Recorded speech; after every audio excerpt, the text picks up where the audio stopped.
Hi అండి. Welcome to my channel Bhagyalakshmi పచ్చ. ఎలా ఉన్నారు? బాగున్నారా? నేను కూడా చాలా బాగున్నాను. వీడియో చూసే వాళ్ళందరికీ ఒక చిన్న రిక్వెస్ట్, చూసిన వాళ్ళు తప్పనిసరిగా వీడియోకి అయితే ఒక లైక్ కొట్టండి, హైప్ చేయండి. ఇంక ఇదైతే ఉదయం పూట టిఫిన్ అయితే ఈరోజు పునుగులు అయితే చేశాను. చేనికి పంపిద్దామని చెప్పేసి హాట్ బాక్స్లో అయితే పెడుతున్నా. మిరప తోటకైతే నీళ్లు పెడుతున్నారు. ఇంక అందుకోసం టిఫిన్ అయితే చేనికి పంపించాలి. ఇంట్లో పిండిలు అయితే ఏమీ లేవు, అన్నీ అయిపోయినాయి. ఇడ్లీ పిండి కొంచెం ఉంటే అందులో గోధుమ పిండి కలిపేసి దోశలు పోయటం అలా అయితే చేస్తున్నా. 2 రోజులు అలా చేసిన తర్వాత మళ్ళీ దోశల పిండి వేద్దాంలే అనుకుంటున్నాను.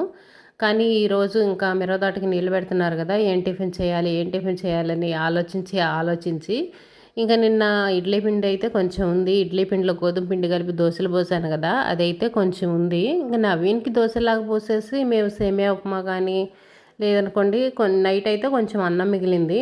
ఇంకా నిమ్మకాయ పులిహోర చేద్దాంలే అనుకున్నాను. కానీ ఇంక చేనికి పంపించాలంటే కొంచెం టిఫిన్ అనేది ఎక్కువ చేయాలి కదా.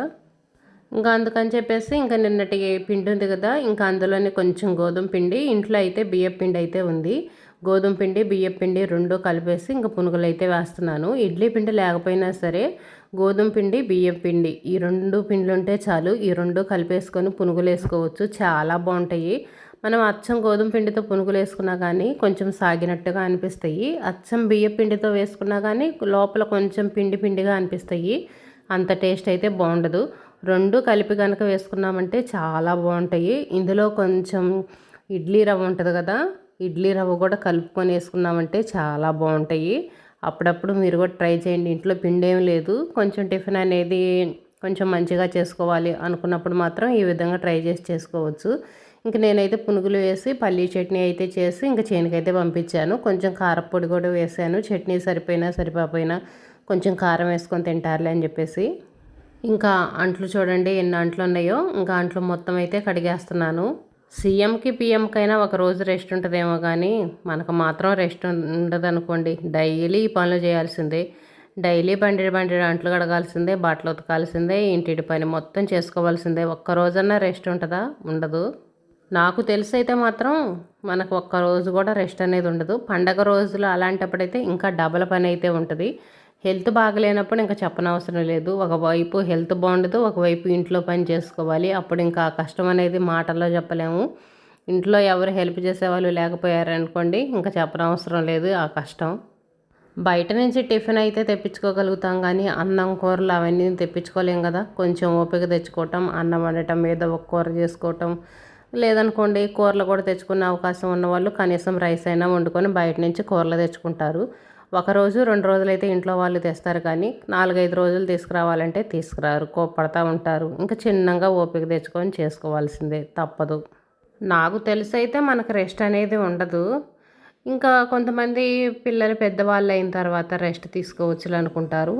ఇప్పుడు ఈ రోజులను బట్టి కూడా అది కూడా కుదరట్లేదు. చాలామందిని చూస్తున్నాం కదా, భార్యాభర్తలు ఇద్దరు జాబ్కి వెళ్తున్నారు, చిన్నపిల్లల్ని ఇంటి దగ్గర వదిలేస్తున్నారు. ఇంకా పేరెంట్స్ చూడాల్సి వస్తుంది. వాళ్ళు బాధ్యతలన్నీ అయిపోయినాయి, హాయిగా రెస్ట్ తీసుకుందాం, ప్రశాంతంగా ఉందాం అనుకోవడానికి ఇప్పుడు వాళ్ళకైతే కుదరట్లేదు. మళ్ళీ వాళ్ళు మొదటి స్థానానికే రావాల్సి వస్తుంది. వాళ్ళు పిల్లలు చిన్నపిల్లలప్పుడు ఎలా చూశారో ఇప్పుడు పిల్లల్ని కూడా అదే విధంగా చూడాల్సి వస్తుంది. ఇంకా అప్పుడైతే కొంచెం ఓపిక ఉంటుంది, ఎందుకంటే వయసులో ఉంటారు కాబట్టి. ఇప్పుడైతే వయసు అయిపోయిద్ది, పిల్లల్ని పట్టుకోవాలన్నా వాళ్ళ చుట్టూ తిరగాలన్నా కూడా చాలా కష్టంగా అనిపించింది.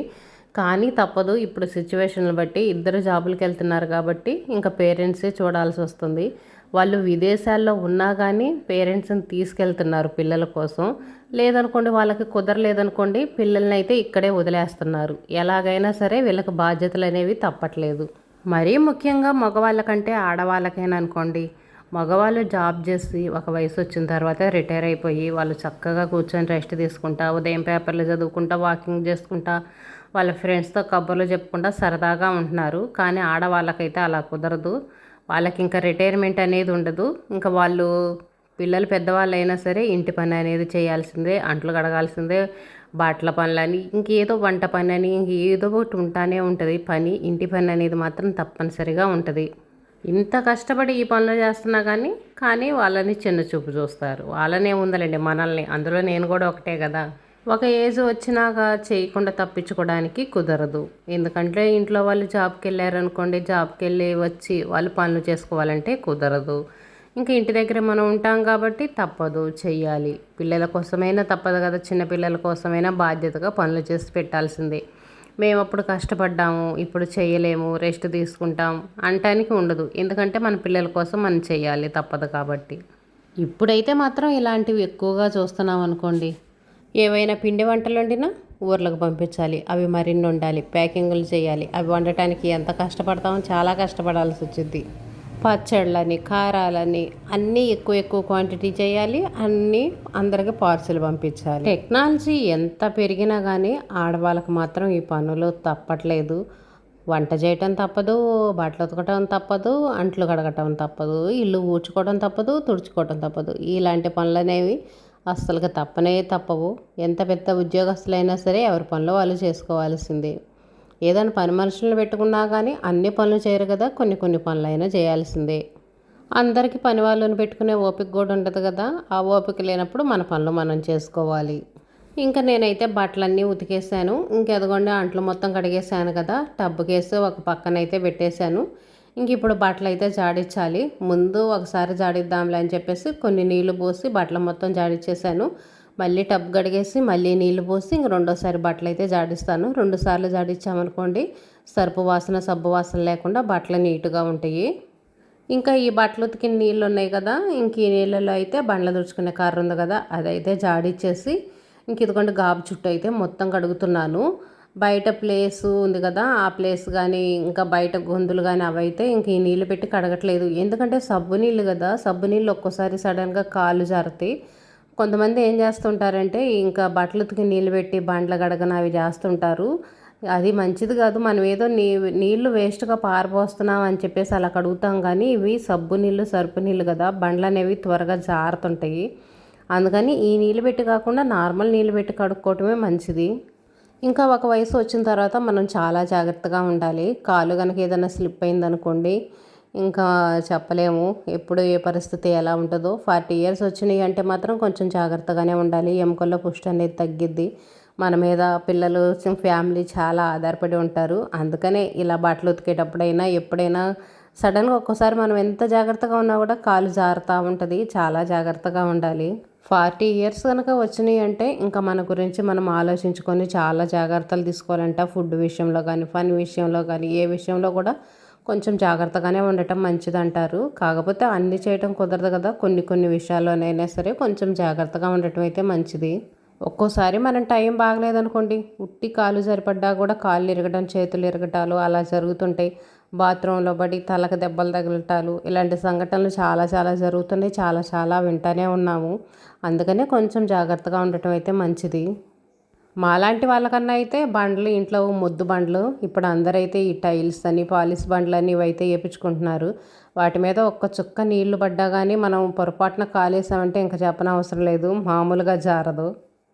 అలాంటివి అసలు వాటర్ పడ్డా కూడా కనిపించవు. మా బండ్ల మీదన్న అయితే కనిపిస్తూ ఉంటాయి. కానీ ఇంక ఇదైతేనేమో దోసకాయ అయితే తింటున్నాను. మా తోడుకోడలు వాళ్ళకి దోసకాయలు ఉన్నాయంట, దోసకాయలు అయితే ఇచ్చింది. ఈ కాయ అయితే పండింది, బాగుంది. ఎందుకో తినాలనిపించింది నాకు పండిన కాయ. అప్పుడప్పుడు చెట్టుకు కోసుకొని తినే కాయ బాగుంటుంది కదా, ఎందుకో ఈరోజు దోసకాయ తినాలనిపించింది.